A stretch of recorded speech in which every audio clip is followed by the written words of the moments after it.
Look at all these tourists outside. We got to make this quick because they're all lining up to watch your 11 o'clock feeding. Look, Shaq in Vegas. He's going to go to the Bellagio and use the fountains as a water fountain later. Shaq's dick is so big, he feeds himself peanuts with it. You got my eyes watering. That's so good. That's so good. I want to say thanks for coming in. I have another gift for you today. Uh-oh. Whip it out. Got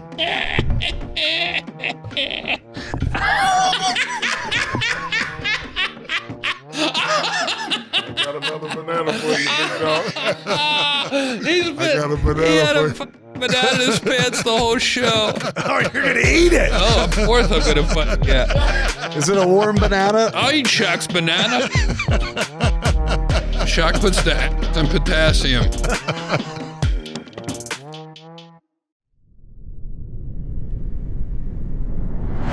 Yeah, I do it big, big, big. I'm coming to win. I do it big, big, big. Say it again. I do it big, big, big. I'm coming to win. I do it big, big, big. Say it again. I do it big.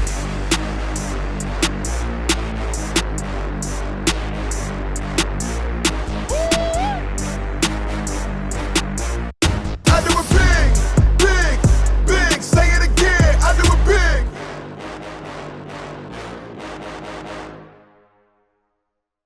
What is up? What is good? How you living? How you feeling? How you doing? It is the Big Podcast with Shaq, where we always do it. Just like your chest, big. Hey, now we've been getting on the pec deck.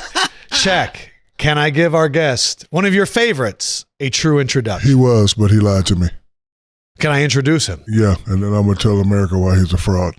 This man put Brady in a chair and 26 million tuned in. Wow. Emmy nominated with the Oscars for checking if Tom's skin was thin.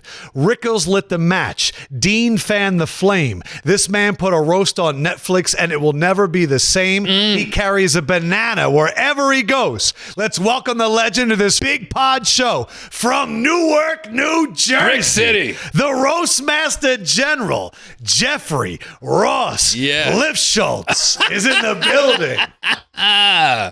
Thanks for having me, Adam. You're Shaq. welcome. Thank you. What a treat. How convenient showing up in a mall in Vegas. I'm not laughing at none of your jokes today. Shaq, look at all these tourists outside. We got to make this quick because they're all lining up to watch your 11 o'clock feeding. Oh. That was a good one. That was a good one. Shaq is so big, he could dribble the sphere. I'm mad at you, bro. Why? How long I've been on you? 20-something years? And I'm just now finding out you from Newark, New Jersey? Yeah, man, you and me. I knew you were from Newark. Okay, well, how come you didn't say nothing? We never bonded over this. What hospital? Do you remember where you were born? Beth Israel. You and me? Stop. Yes. That's crazy. When were you born? September 13th, 1965? That's correct. You know what? They said I had a twin brother. He was ugly as they thought he was a, tart. I can't say it. Right. So, they put him in a special wing. I look like something they cut off your when you were born. They circumcised Shaq and just and you got me. Shaq is so big, when he sends a pic, he has to put it on landscape mode. Come on, let's go. What are we talking about? One more. Give me one more. One more? Yeah. I never Give been me to a a Charles podcast. Barkley joke. Can we go back to the one that you did on the roast? That Yeah, was special. sure. Can we roll that clip, please, of that great Shaq joke from Jeff? All right. Shaq, man, you look good. You look good. Congratulations. Your knuckles look scraped. Did you walk here?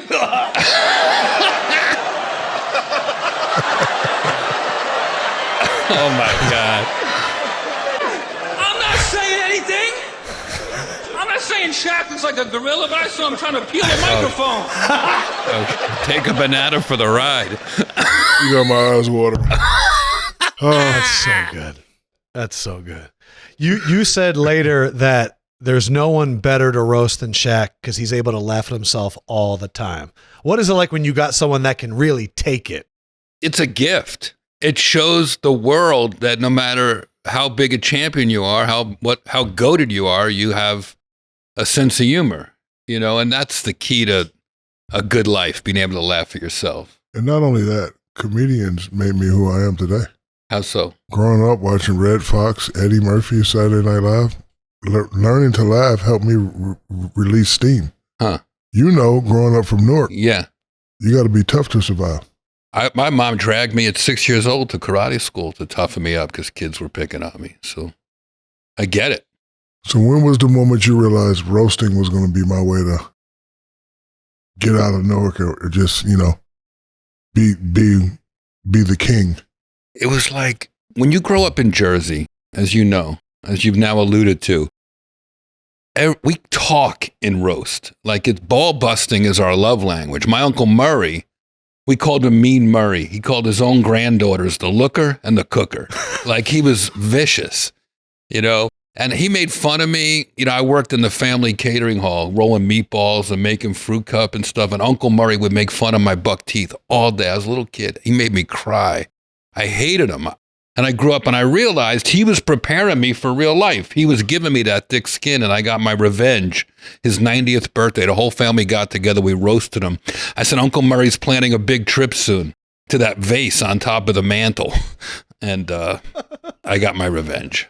So the name the Roast Master, like Yeah. I heard you call yourself that. Like, did somebody give you that name or did you say, you know what, I'm taking this over roast or old school. We're not doing any more Dean Martin roast. We're going to do real roast where, you know, people get insulted. So I'm now the new Roast Master.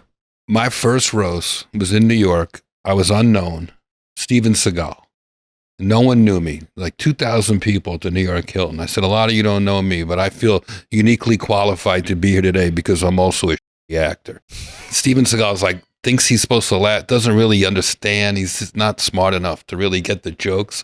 But I felt like that was my arena right there. That's when I felt like, oh, I've been doing regular comedy and it wasn't really hitting yet. And suddenly roasting was like freedom. It was like driving a race car 100 miles an hour. You could say whatever you want. I didn't just have to be up there with comics. I had musicians and politicians and everybody was there, like basketball stars. Like everything came to me that through roasting, and I got to go all over the world doing that. So it kind of was a slow joke by joke process. But once I got to that main dais and got behind a podium, it was like a superpower. What is it like to go from, like you said this before, second-class citizens as a roast? Yeah. And then you guys are nominated the Oscars, the Emmys, Super Bowl, the Emmys. Yeah. What happens now?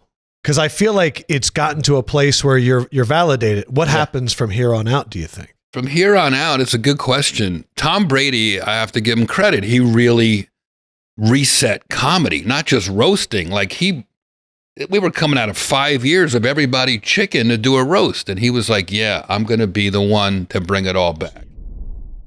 I saw your roast. Oh, yeah. I Shaq's wanna been do talking a about roast. your roast for Oh, years. I love that. Were you, I mean, you don't smile, you smile a lot, but a lot of times you felt uncomfortable. Were you uncomfortable doing that roast or were you just, we're just trying to be serious? I went into it knowing obviously what I was getting myself into. I think it's just so fun. Like Yes. because what happened was, I don't know, whenever I wanted to like laugh, you know, Right. I would turn on those Comedy Central roasts because there's not a lot of funny shit on TV, you know, and I don't want to invest in like these long shows. And I used to turn those on and it was Justin Bieber, and you were on there so many times. Man, I would laugh. And I was like, one day, and I told that to Jeff Ross, it's probably like 3 years before we did it. I said, one day we're going to do one. So you were pitching roast to people for 5 years and No, nobody was taking I it? didn't even bother. The world was so lost that out of the pandemic, everybody was afraid. Everybody was afraid to make those kind of jokes. Everybody was canceling each other. And Tom Brady was like, enough is enough. And I caught him looking at my Instagram on Super Bowl Sunday. He was playing in the Super Bowl 4 or 5 hours beforehand. I see him looking at my jokes. I'm making jokes about him and Gronk, and he's LOL, sending me and I'm like, oh, this is where Tom goes to relax before a big game. So let me see if he wins. I'm going to message him and go, now it's time. And he won. And I said, let's do it. And please. And he's like, let's go. Then he retired. Then he unretired. Then he got divorced. Then we waited for the Netflix comedy festival to pop up. And then it became 2.5 billion viewing minutes, like the highest rated comedy special ever. So this to me is beyond my dream. We're playing with house money now. Like, I can't even believe how big roasting got. When I started doing it, it wasn't on TV. It was like this little culty thing. It was a lost art, like freaking jousting or something. Like, no one even knew what I was talking about. If I went to the clubs and tried out roast jokes, they just thought I was being mean. I've seen all your roasts, but I've seen you live a couple of times. I've never seen you bomb. Have you ever bombed? I bomb, but to me, you wouldn't even notice it. For me, like, if I don't hit, only I know. The audience, I'm pretty consistent now. And that just comes with experience and being, it's just like sports. If you're prepared, then you can augment off that. So I like to prepare. But why do you love it so much? Because I like to laugh. And, you know, I'm able to be inside of both worlds. I'm going to say something here. Let me know if you agree with me. Do you agree that black and white comedy is different? Different than each other? Yeah, just different. Like white comics and black comics. I don't see it that way because I travel with Chappelle and Chris Rock. That's my point. You could enter both worlds. A lot of, in my opinion, a lot of those people can't come over there. And I've seen black guys do white rooms and bomb. Of course. Like all the way bomb. So the reason I could do that, not just because I'm from Newark where there's a very mixed population, but I always said black audiences are more fun than white audiences. You get a laugh. Think about the early days of Def Jam when Martin Lawrence would come out and hit a homer. When he really connect, black people, they don't laugh like white people. Black people get up, turn around, sit back down. Like, then they got to fix their hair and get the laughs. Every joke is a moment. It takes 5 minutes to tell the joke. Like black audiences, I don't know what this is. I'm not a sociologist. I don't know why, but black audiences are more fun. No, and, you know, I toured the world now a couple of times with Dave Chappelle and Chris Rock, and they always have me go on right before them as a surprise and go, who wants to get roasted? Who's the biggest fan? And people stand up and I bring them on stage, put them on the Jumbotron, and I just speed roast them off the dome. And the crowd goes wild. And if you're coming to a Chappelle show on a Saturday night, you're dressed up, you're looking good. Everybody's like out. It's a night out. So the roast elevates it for some reason from regular stand-up. And as far as like white and black comics, I don't see it, but I get it. What do you think, Adam? You think it's different? I think what you just said, like seeing those old Def Jam clips when it felt like somebody hit an ejection button on a seat and people would just like launch into the air. I think about when I've gone to the Cellar, I've gone all these places, white audiences will sit there and sometimes not even audibly make a noise. They'll just go and smile and nod. Right. And as a comedian, I'm going, you're getting nothing right now. Right. But yeah, like the audience is different, but they'll also boo the out of you. A white audience will be like, hey, better luck next time. Yeah. Black audience, get the off the stage. It's beautifully honest. Good point. There's this kid on the Instagram, him and the black kid from Saturday Night Live. You know what I'm talking about? Cam, the new one that was Cam. on Kill Tony? Yeah. Kill Tony. Yes. That's a great show. I've been telling you about it. But they got this white kid, like but he's a white comedian, but he reads it like he's funny. He's really good. But you have to be able to, understand.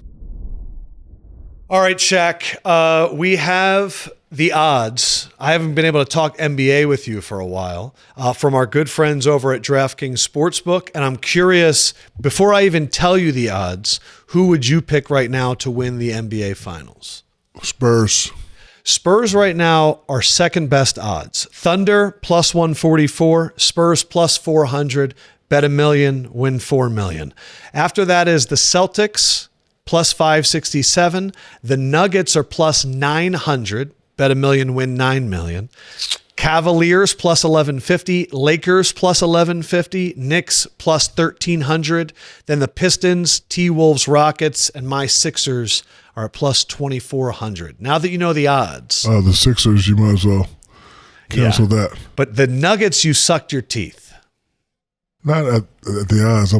Listen, you make it interesting when you say put $1 million down and win 9. Yeah, $9 million for Nikola Jokic. I like those odds. But guess what? The Laker odds, the Philadelphia odds put down 1, get 23. Yeah, Lakers are plus 1150. Come on, Joel Embiid, I'll cut you in. So, but of those, who do you think that's not the Thunder has a legitimate chance? Boston is good. Tatum's playing okay, but Jason Brown is playing out of his mind. So once Tatum comes, I think Tatum's still about 75%. Once he gets to 85, going into 90%, I think He had a the triple-double. I think the Celtics will be the team to beat. Detroit was the team to beat, and then Cade went down. Is he out for the remainder of the season?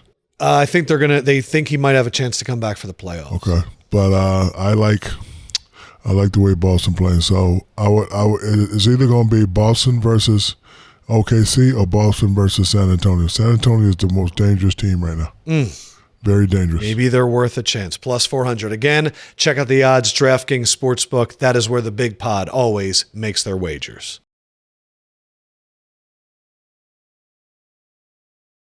All right, we got to talk about this week because things are getting real. You got games coming down to the wire, people acting like experts all of a sudden. First of all, I'm the only expert. Oh, here we go. I am a basketball expert, and this is the best part of the basketball season. The playoffs are officially here. Let's get it. And you know, this is actually perfect timing since we teamed up with DraftKings. That's right. Thanks to DraftKings Sportsbooks for sponsoring this. And for new customers, listen up. We've made it so simple that Shaq can read. At $5, get $300 if your bet wins. A profit boost every day of NBA playoffs. All right, so just for my own brain, you bet $5. You get $300 if your bet wins and a profit boost every day of the playoffs.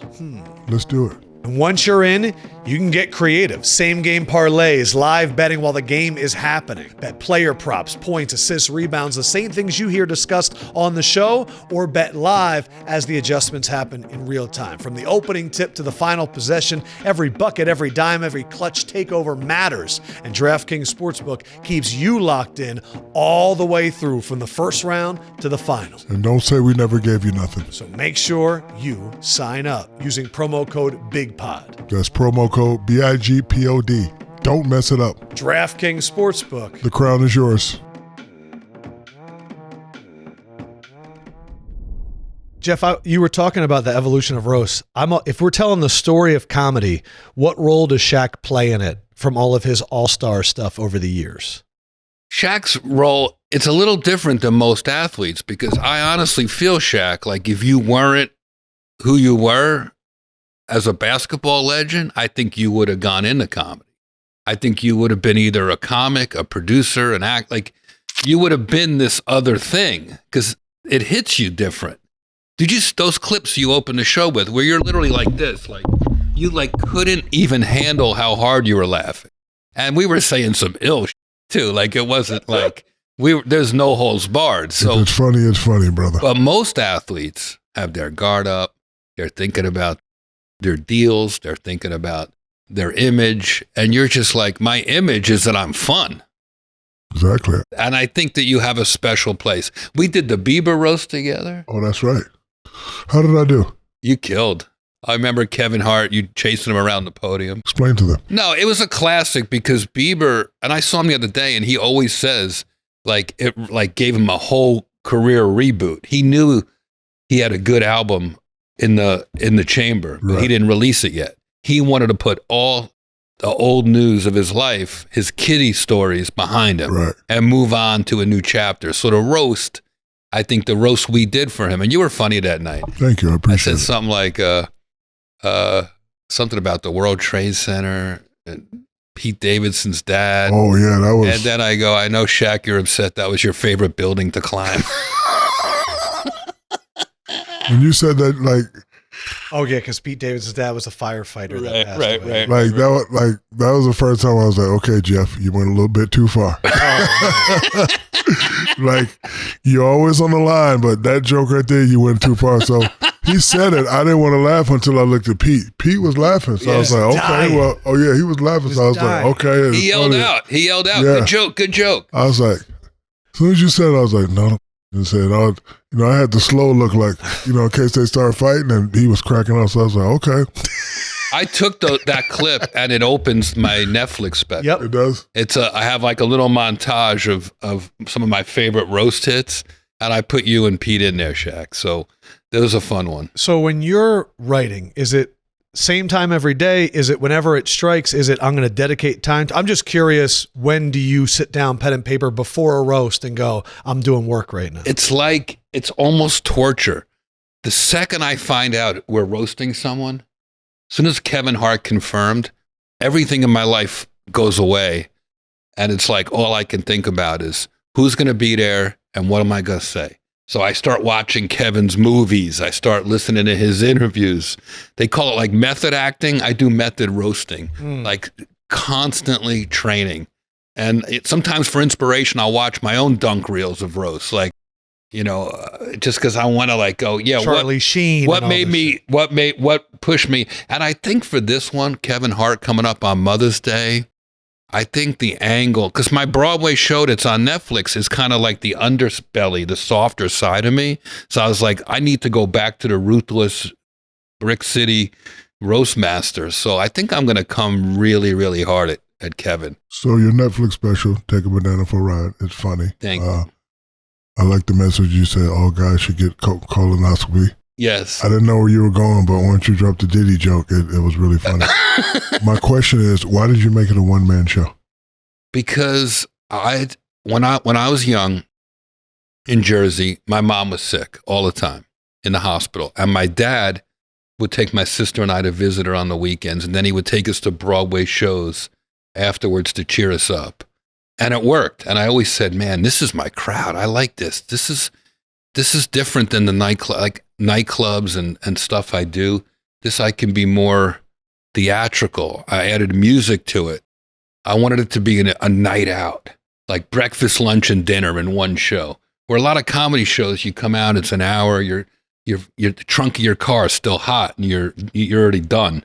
You're like, what do we do now? I wanted this to be a full experience, and always my dream to do Broadway. I love those shows, Billy Crystal, Jackie Mason. I love those shows, so I wanted it to be something special. I was thinking about, you're talking about the roast of Tom Brady. That roast, Nikki Glazer is now like hosting award shows. Tony Hinchcliffe blew up, Andrew Schultz. Who is somebody in the roast space that maybe hasn't even been on the big stage yet that you think their star is on the rise? Oh, interesting. Oh boy. Well, all over the world now is roast battles. We do them and they're still on TV in like 10 countries in different languages, and they do them in comedy clubs. There's probably 1,000 of them now. So to me, this isn't about any one person. This is like a movement. Roasting has become, it used to be stand-up, sketch, improv. And now you could add a fourth one for the roasting. And roasting has become a worldwide, not just a movement, like a community. We lost a buddy, one of the roast battle comics, Alex Duong, 42, left one of the door guys at the Comedy Store. But you look up his roast battles, he comes out in a full Kill Bill. He's Vietnamese outfit. Like, it's a chance for newbies, for new jacks to come out, and doesn't matter if you have a speech impediment. There's guys that are disfigured. There's people in wheelchairs. There's good looking, ugly, fat, every ethnicity. So to me, it's a community. People in wheelchairs? Oh, it's the best. It's the best. Because you're taking it too far, Jeff. You're taking it too far. No. Never too soon, never too far. What do you say? Hey, you can roll with me after this if you want to. It's a crip walk. Roasting is healing, Shaq. The guys that do this, I saw a guy the other day in New York do the roast battle. He had no arms, and man, it was crazy. It was freaking crazy. He had no arms? Someone called him Edward Scissor Arms. This is healing.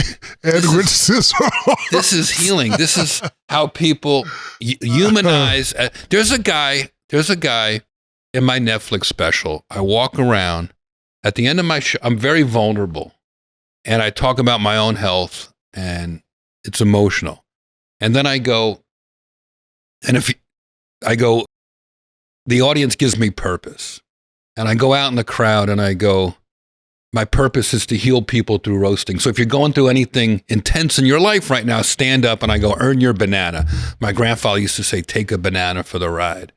And I walk around and I get to this one guy, and he stands up, and his name's Gary. He has no hands. And he goes, it's actually a positive story. I'm a successful designer. I've been married 30 years and I'm here watching you, Jeff. And he gives me a hug and he's got no hands. And I said, I don't want to be insensitive and ask for a fist bump. And he laughs and I go, and give it up, and he introduces his wife. And I go, this poor woman never been finger banged in her whole life. And I hand him a banana. I go, put this under your arm because he has no, and it's like, this guy's laughing so hard, but his chest is out, his shoulders are up. Nobody's talking to him like a disabled person. They're talking to him like a friend. And I think that's the healing nature of roasting. Does anybody in roasting scare you? Because oh yeah, He said, "Oh yeah." no, you are the man, but Nikki Glazer is a monster. oh no, you don't want to poke No. Nikki. You don't want to get out of Glazer. bed. Who's on the do not poke list? And You don't what's wanna- cra- you don't know what's wanna- crazy about Nikki? I had never heard of her before the Tom Brady roast. She Dude, went she off. had been doing the roast for years, working her way up. I had to jump in her DM after that. I was like, You did? I was like, lady, wow. She was like, thank you, Sha. I was like, wow. Like She's the greatest. she had me scared to laugh a couple times. I was like, oh, she went crazy. So She is fearless, but she works harder than anyone I know to make it great. Like greatness comes from the effort. right. There's natural ability for all of us, but I think Nikki is able to really, she reminds me of like a scientist almost. Like she's out with her crew, making notes, going over it. Perfection. All right, so give me your starting five. Yeah, the do not poke starting five. Yes. You do not want to Oh, mess this with is these good. people. I would put Kill Tony Hinchcliffe up there. Who's the white Tony, guy? he The would. white guy in Austin? Yeah. Yes. Oh, yeah, He shredded. yeah, he is. almost. No, Remember, he is came good. out of the crowd at the Tom Yes, Brady roast. Yeah, he's good. Okay. I miss Patrice O'Neill. You remember Patrice? Oh, yeah. Yeah, Patrice was one of the greats. Patrice's elegance, Patrice's mastery. He came out, big black dude, leather suit, and he said, "I don't want to do the roast. I don't know." I'd ask him every year because I knew he was really good, just sitting around at the comedy club with people. He said, "I don't know anybody. I don't want to do it." Finally, I get him to do the Charlie Sheen roast, and he's like, "I don't have any material. I don't have any friends here." I go, "F all that. Just pay attention, Patrice, and roast the roast. Go on at the end, watch everything that everybody does, and just roast the roast." So I'd put him on there. I put Kevin Hart on there. For a mega star, Kevin has no filter. He's the only star I've ever met that will say anything. He just walked out at the Brady roast in minute one. He's like, "You, Tom, you." And, Tom Brady messed up a lot of weekends for those Philadelphia Eagles fans. So I get why he wanted some Right. revenge. So I would definitely put Kevin up there. And if you want to go back to me, for me, you could put Don Rickles on there. Oh, Don was an animal. Don had the black belt and busting balls. Oh, my Don gosh. could get away with, we're at the Wynn Hotel right now. I'll never forget when we roasted Steve Wynn for charity in Vegas. I came out and I was fine. I was young, hitting my jokes. Don Rickles came out and he starts going on Steve Wynn. Steve Wynn had this degenerative eye disease where very sadly he was losing his eyesight slowly.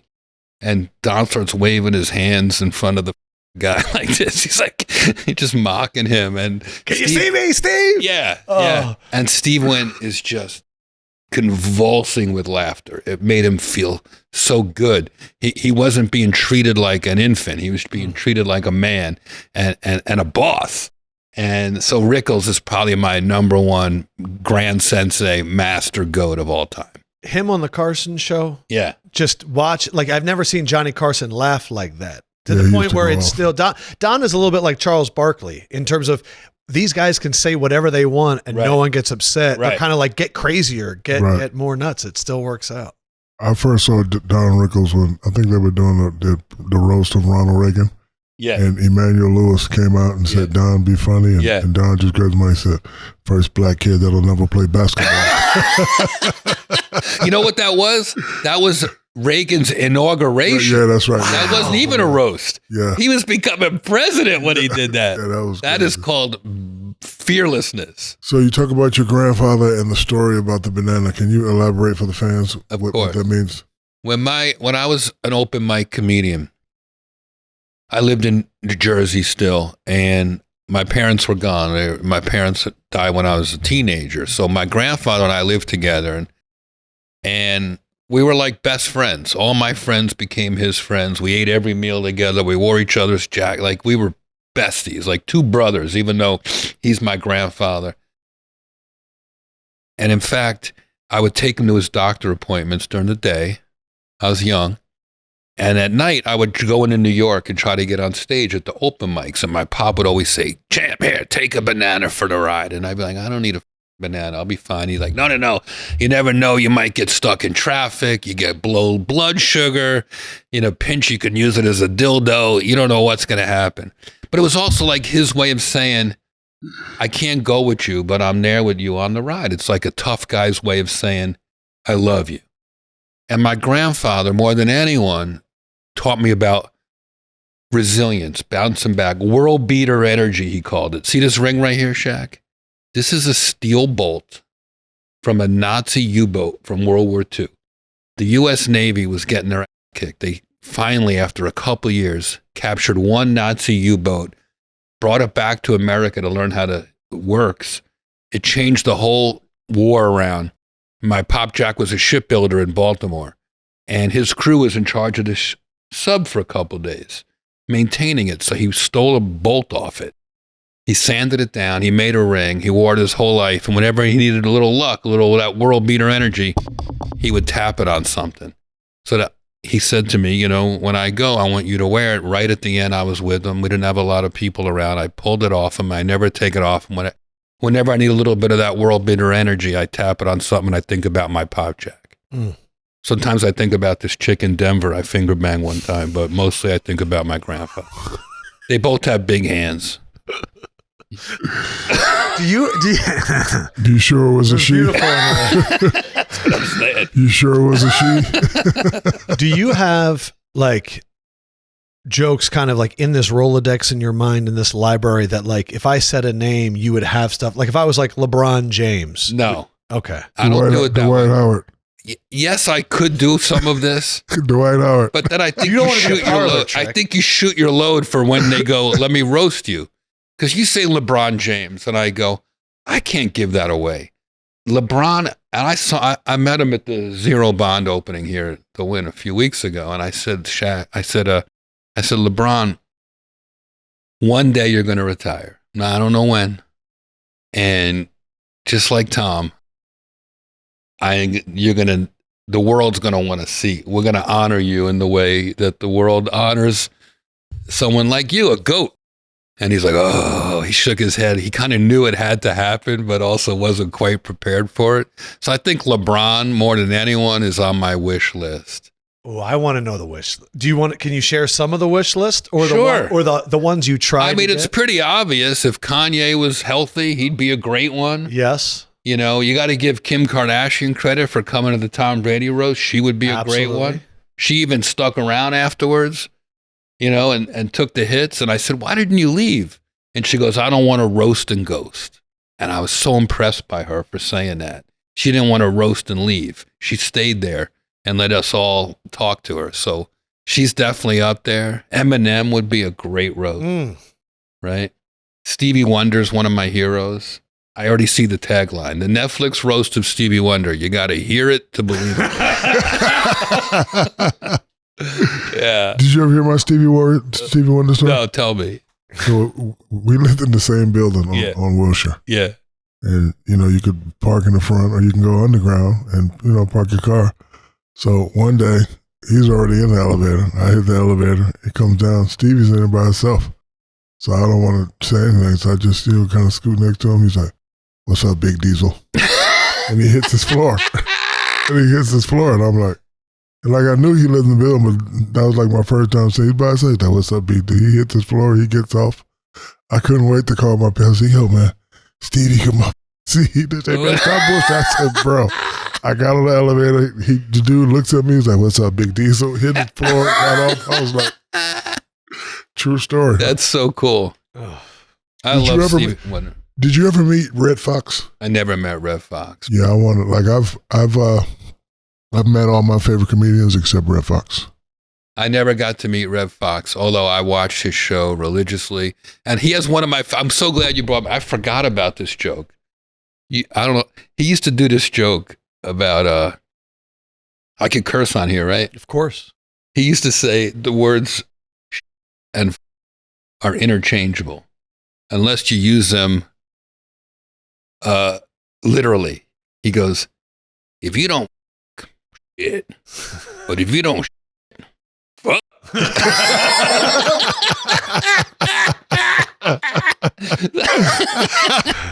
Red Fox, Simple. Roast in peace. So simple, right? Yeah. You got some fans out there, Jeff.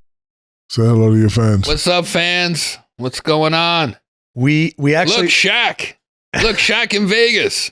He's going to go to the Bellagio and use the fountains as a water fountain later. Shaq's dick is so big he feeds himself peanuts with it. Netflix, take a banana for the ride. Man. This is fun being the casino here. I'm shouting out I'm doing Atlantic City and Reno, a couple casinos in June, so maybe the fans will come see me, and I'll try Check it out. I'll try out my Shaq jokes at that. From the fields of Jalisco, 250 years of tequila making tradition have led up to this. Luna Azul puts tradition above trends and brings out the best of all of your favorite tequila cocktails. Like the Big Pod Paloma. Ooh. Crafted with pride for what's inside, 100% Blue Weber agave and no extras. Diesel, this is looking pretty good. I know, she's gonna have to make me one of those too. It's the Big Pod Paloma made with Luna Azul tequila, and of course it's gonna be good. Ooh, that's nice. Thank you. It's phenomenal. Those who know, look to Luna. Luna Azul Tequila, Bardstown, Kentucky, 40% alcohol by volume. Think wisely, drink wisely. I'm gonna take 2. Oh gosh. Today we're talking power moves. You know what I mean? Those moments where somebody steps up and changes the game. Like when somebody goes from overlooked to undeniable, puts in the work and secures the win. That's a power move. Or when you bet on yourself, build something from nothing and it takes off. That's a power move. Or when you stay ready, or when you stay so ready when your moment comes, you deliver. Now that's a power move. And here's another one, hiring Morgan & Morgan. That's a power move of all power moves. Morgan & Morgan is America's largest injury law firm with over 100 offices and more than 1,000 lawyers nationwide. They've recovered over $30 billion from more than 500,000 clients fighting to get people full and fair compensation. Power moves over here only on the Big Pod. If you're injured due to someone else's negligence, you deserve to be paid. You can check out Morgan & Morgan, and their fee is free unless they win. For more info, go to forthepeople.com/thebig or dial pound law. That's pound 529. This is a paid advertisement.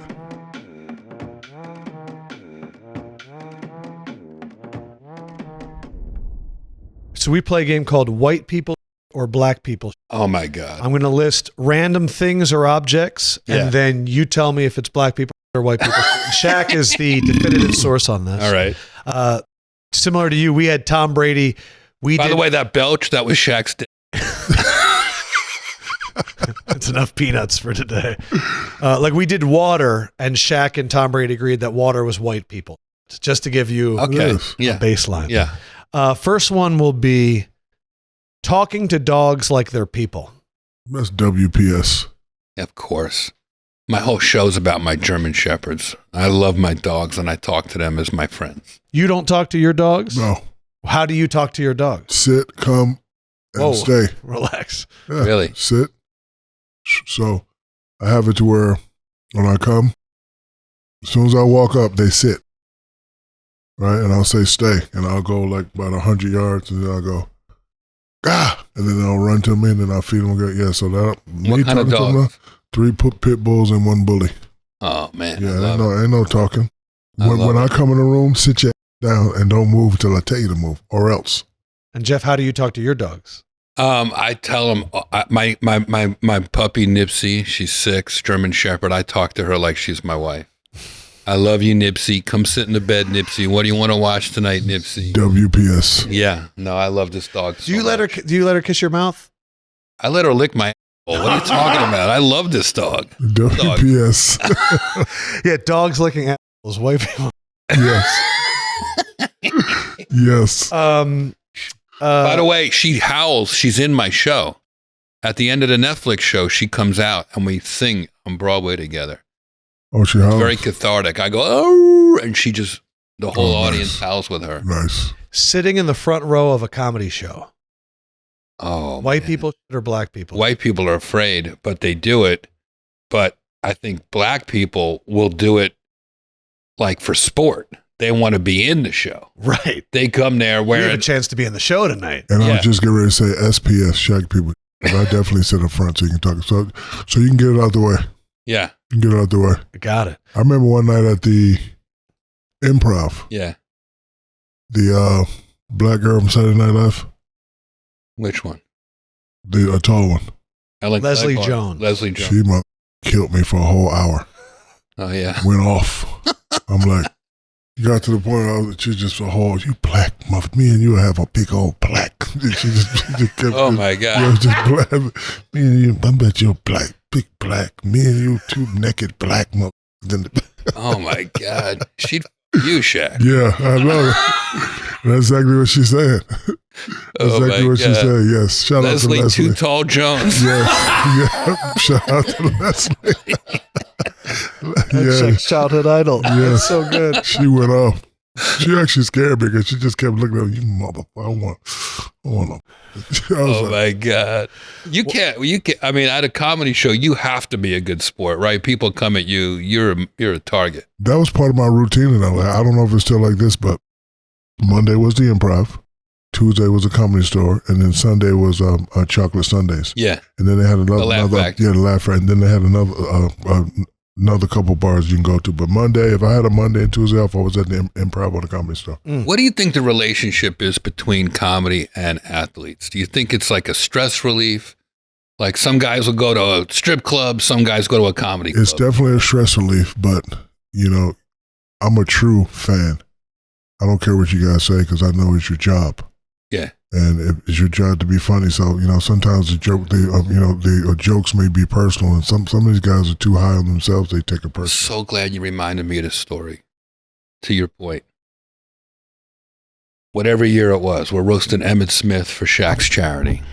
And I get Oh, a letter. yeah. I get a The white letter. guy. I get a letter from Shaq. And I knew it was really from Shaq because it was spelled SHACK. You didn't know how to spell back then, but you've since figured it out. And asking me to come roast Emmett Smith for your charity. And I come out and I said, I want to do it, but I want you to stop booking white guys. I want to be the white guy on the show. So it's Jamie Foxx, I remember that. right? The Torrey brothers, a couple others. And I'm at like little walkthrough, rehearsal, sound check. And I meet you and you shake my hand and I look up, there's a couple feet between my head and your head. And you go, Ross, you're going to leave me hanging? And I look down and you try to shake my hand, but it's so far. My head's turned this way, but your head. And I shake your hand. I go, Shaq, I'm a little nervous. Like, Emmett Smith, what's he like? Like, my jokes are pretty raw. Is he going to be okay with this? Are you going to be okay with this? Because you saw what I was coming with.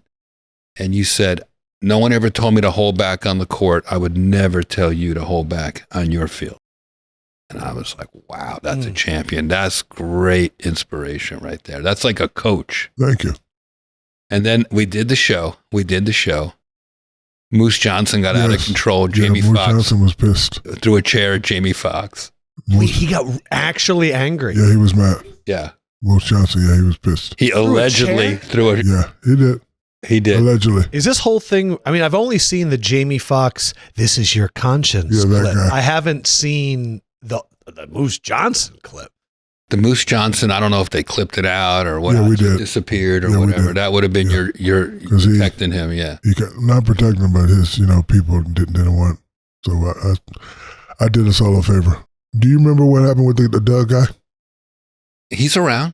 No, but Oh, I mean, I remember He what wasn't- happened. Yeah. he wasn't supposed to be on a roast. Right. Doug Williams. Yeah, so we were all having a meeting, right? Us, Jamie, a couple other guys. I don't know if he was in the meeting. No. And he kept saying, put me on. And Jamie was like, no, we already got it. But he kept saying, put me on. And then he says in front of producers, I'm funnier than Jamie. I didn't know this. And then Jamie was like, okay, put him on. Put him on. Put him on. I did not know that. Yes, yeah, that's what happened. It So, explains so Oh, much. wow. I did not Because know Jamie that. didn't take his foot off the Why gas. don't people didn't. know that? No one said that part of the story. I'm telling you now. I That's was an there. exclusive because No, I even was- I I was didn't know there. that. Yeah, I was there. And I saw Jamie the other day. There's not a time I see him Yeah, where he was- it doesn't come up about he's that like, day. he's like, chill, man. He's like, come on, man, put me on the show, man. I'm trying to get on. Jamie's like, you're not ready for this. And then he's like, I'm funnier than him. And Jamie turned around slow like Clint Eastwood. Put him on the show, Shaq. There's more to that night that I'll never forget. After the show was fun. Like I Right. killed. You played the clips. You were laughing so hard. Emmett Smith was such a good sport. Like it was so much fun. Everybody who's anybody in Vegas was in that crowd. Afterwards, the casino's hot. Because now you got a couple thousand people liquored up. They just saw this crazy show. You're playing craps. You'll never remember this, but you had a brand new ring on. You were just the man. You're playing craps. And I walked to the casino by myself. Now I've done the show. Now it's charity. I'm not getting paid. You know, I'm there for charity. But suddenly, like, I'm like, oh, this could be fun. Shaq's playing craps. So I sneak in basically next to you and I say to the pit boss, you're playing for big money, but I took my little $100 or whatever it was, and I said, just cover Shaq's bets. I want to cover Shaq's bets. And you're running hot, Shaq. Now there's a crowd. Now there's 50 people like around. And I made $1,000. This is in 2002, right? So I had no money. Suddenly, Hot hand Shaq. I'm $1,000 up at a charity gig. Hot They hand called and a me, dice. baby. It was one of my funnest casino experiences Oh. I'd ever had was doing that Shaq roast. It was awesome. I'll never forget, and not to bring up something sad, but like I was driving by the Staples Center when Kobe passed away. And a big limousine, maybe it was like I don't know what you had back then, but out of the corner, I'm at a red light and I see a big car stop. There's like a vigil. Is that what they call it? A vigil hanging, candles, posters. Shaq just got out of his car.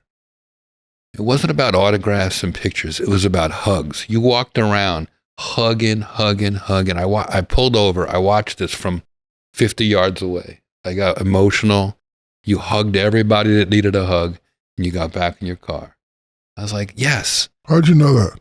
I was just driving by. You saw that? I saw that. I just as a guy driving.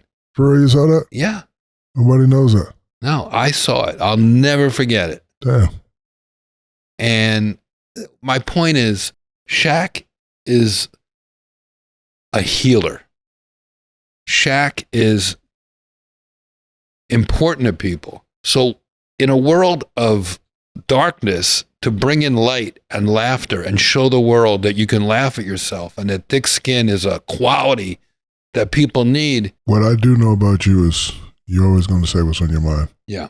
In this world where we live in now, and you alluded to it earlier, cancelizations and all that, do you have a filter, and how do you adjust that filter, and do you even worry about the filter? Because I don't really worry about the filter, but sometimes I have to adjust Yeah. what I'm going to say. I mean, do you have those issues?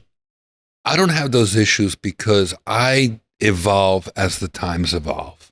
If it's funny to me, it's probably funny to everybody. Got it. I don't go, oh, am I more outlandish than the times? I evolve with the times. And people come to me for roast comedy.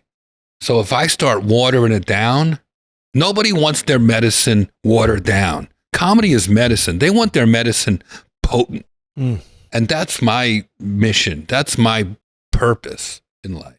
So do you worry about certain organizations, No. like when you do your jokes? Okay, cool. No, I work for the USO. I just came back from performing for the troops all over the Middle East over Christmas.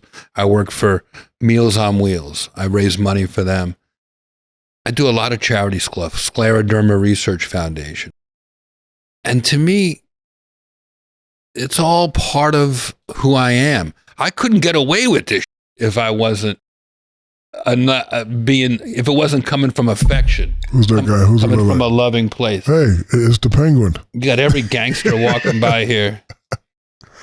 That's Shaq's favorite game is, you know who he looks like? Yeah, he looks like. Oh, man. Oh, this is fun. So, my friends at the General want to know if you can go back and give young Jeff a break in life or in your career, what would that be and why?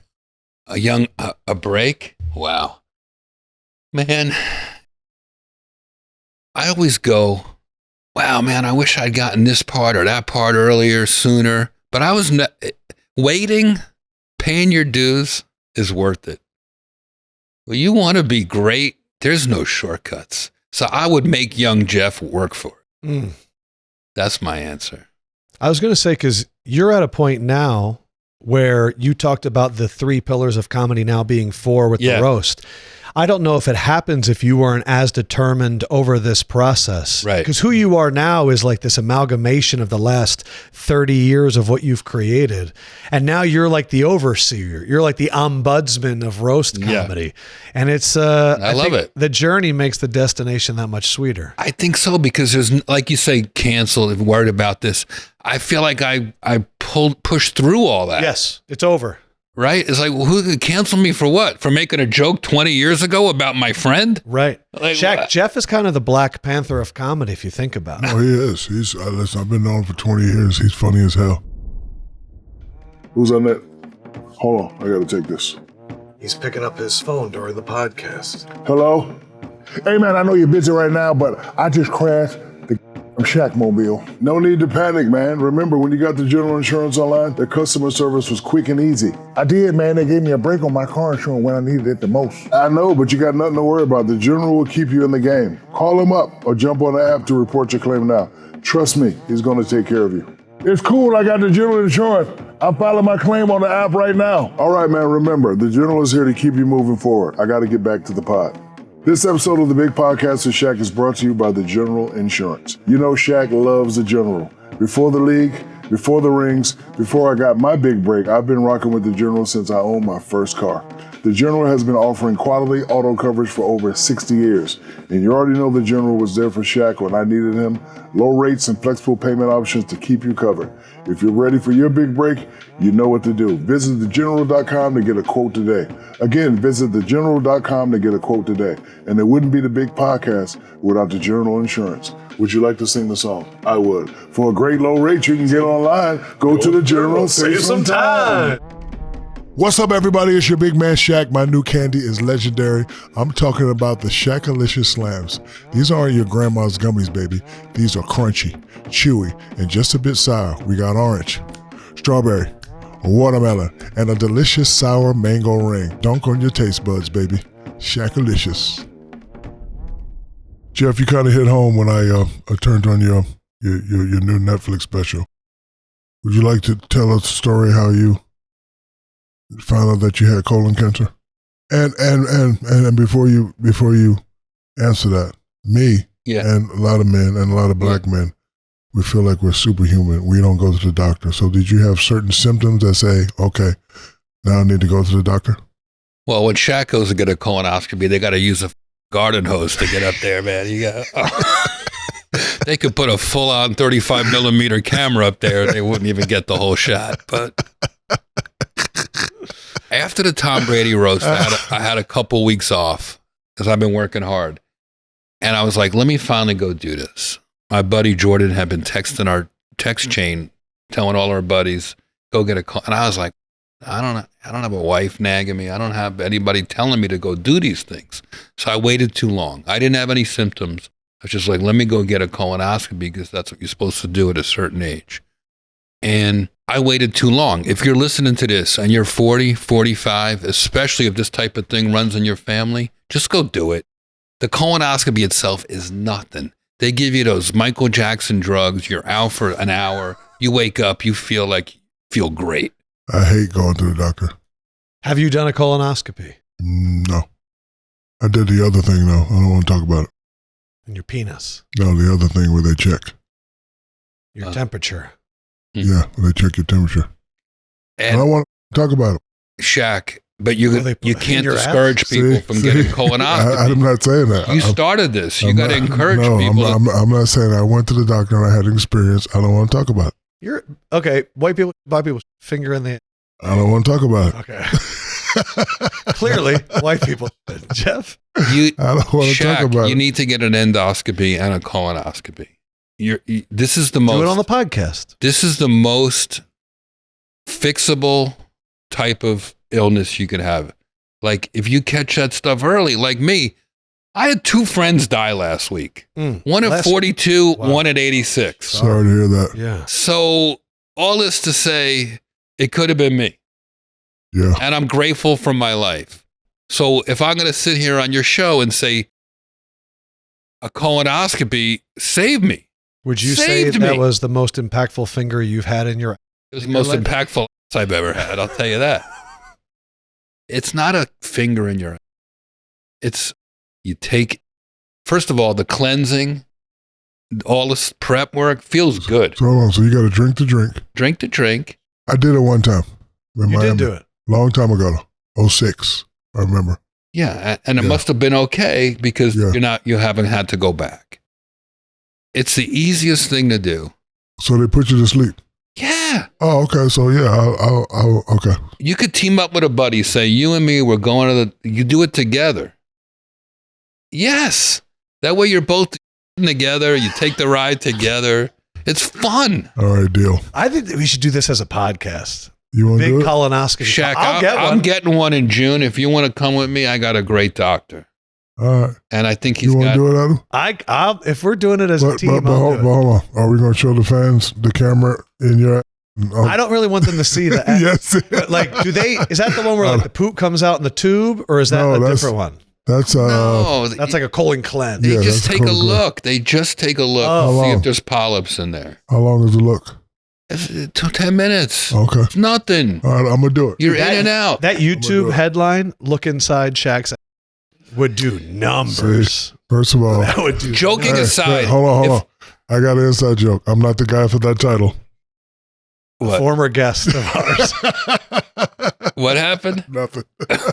He's just making Dwight Howard jokes. See, stop. See, Jeff, get Stop. the main point out. The main point is if after all this discussion and you giving me this platform to talk about colonoscopies, if God forbid something happened to you two after making jokes, You're right. it would be do it. pretty freaking.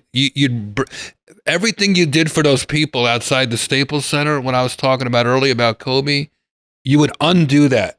I said I'll letting do it, Dad. All right, Jeez. jeez, and I said I'll do it. you'll feel so good, and it's also a way to show your girl, your kids that you care about them too, because you're looking out for yourself. I want to say thanks for coming in. I have another gift for you today.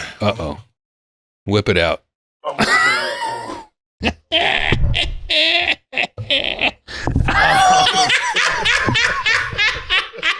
I got another banana for you, big dog. I got a banana for you. Banana in his pants the whole show.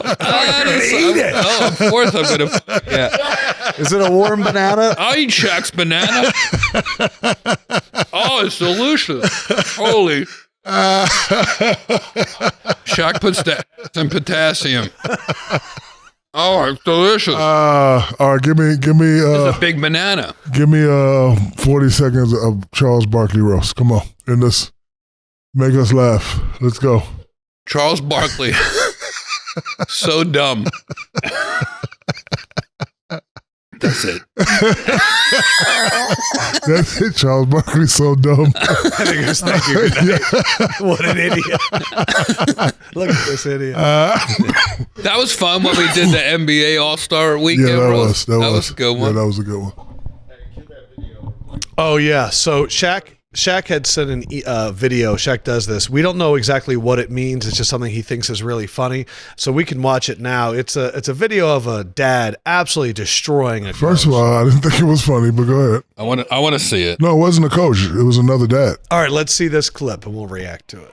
Look, 2 kids are fighting, Jeff. Yeah, I'm watching. Right? 2 kids are fighting, and one dad comes out and grabs the other kid and says, "Hey, don't touch my kid." Yep. And then Oh, this my guy- God. Yes. See ya. So Shaq, why did you send this? What would you want to talk about? I want to ask, what would you do, Adam? You have Well- a little man. No, it ain't no well. Oh no, I have many thoughts on this. You Okay, don't well, have to- well, go ahead. Number You one. go first. Number one. Let's say let's just assume older white guy was dad of the white kid. Yeah, but it's not a white or black thing. He grabbed the other kid that wasn't his. First of all, you can't be touching that kid. Focus. If you're really worried about your kid's safety, go focus on him. It's unfortunate that was a white guy versus a black guy, Yeah. but this ain't a white or black thing. This is a father protecting his son thing. Totally. This is a Lion King and Simba thing.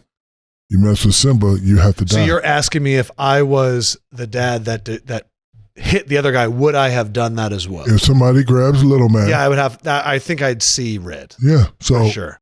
I see both sides, but you know, I've actually been in that position before, where a guy bumped my son. I couldn't touch him up in the gym where everybody was looking, but after outside, I Touch, like really, like put his hands on him. just got in his face and just talking. So like everybody was looking at me to see what I was going to do, and the phone started coming out. Brick City, no witnesses. So I waited out the thing and said, "My man, if you ever do that again, I'll kill you. I'm gonna knock your teeth out your mouth." "Oh no!" I said, "No. They're little kids. Let them play. If you ever say anything to my son again, I'm gonna knock your mother teeth out your mouth." It wasn't like that, but that right there, you put your hands on my babies, it's a wrap.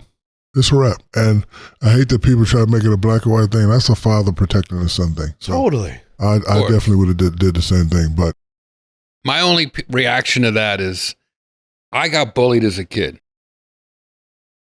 Roasting, making fun of the bully, neutralized the bully. So if you're getting picked on and you're young out there, if somebody young out there is listening to this, I don't speak to that video specifically, that situation, but like roasting, being able to humiliate a bully, that's more devastating than a punch in the face. That person will put his tail between his legs and you will never bother you again. Check, have you ever had a moment when you were coming up and you held your own and commented back, or were you always kind of the big kid and it wasn't an issue? we called it snapping Yeah. and ranking. Right. I was one of the top rankers Yeah. because I was a bully. Hmm. And in Fort Stewart, Georgia, Hinesville, Georgia, touched this kid up pretty bad. Kid started having a seizure. I wish I could find a man that saved him because I would hug this man. He saved you too. Saved my life. Hmm. Did something. Saved the kid. I got suspended.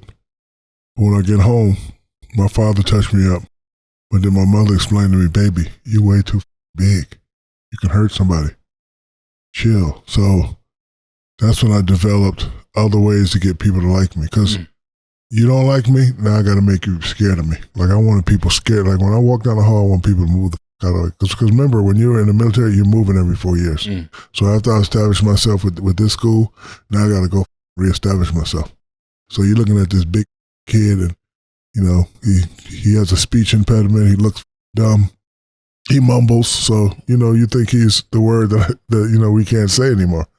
So I said, okay, I'm going to make these fear me. So now I got to get other ways. So now I was the class clown. So when it came to ranking and telling jokes, mama jokes, I was a specialist at that. What was your go-to? It depends. Like I could, like, you know, look at a person and say, you know, and just, you know, go off the top.